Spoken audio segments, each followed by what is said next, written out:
The quiet game in the attic. The childhood memory. Growing up in rural Pennsylvania, we lived in an old Victorian house that always felt like it was breathing. I was an active child, what my teachers called high energy, and what my dad called exhausting. I had a habit of pacing and talking to myself loudly while I played, which echoed through the floorboards. Whenever my dad had a rough day at the mill, he'd tell me we were going to play the heavy blanket game. He'd take me up to the windowless attic, wrap me tightly in 3 heavy wool moving blankets until I was like a cocoon, and tell me that if I could stay perfectly still and silent for 2 hours, I was protecting the house from intruders.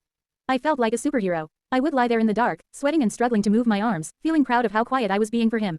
When he'd come get me, he'd give me a single piece of peppermint candy and tell me I was a good, quiet boy. I kept those peppermints in a jar like trophies. The haunting realization. Fast forward 20 years. I'm an adult, and I'm helping my sister move. I saw a stack of those same heavy moving blankets, and I suddenly felt a wave of intense nausea and a crushing weight on my chest. I mentioned the heavy blanket game to my sister, laughing about how weird our superhero training was. She went pale. She told me she remembered those nights, but she wasn't allowed in the attic. She remembered Dad locking the attic door from the outside and then sitting on the porch with a case of beer, telling her, finally, I don't have to hear his voice for a while. I realized then it wasn't a game, and I wasn't a superhero. My father couldn't stand the sound of my existence. He wasn't rewarding my discipline, he was literally packaging me away like a piece of furniture so he could drink in silence.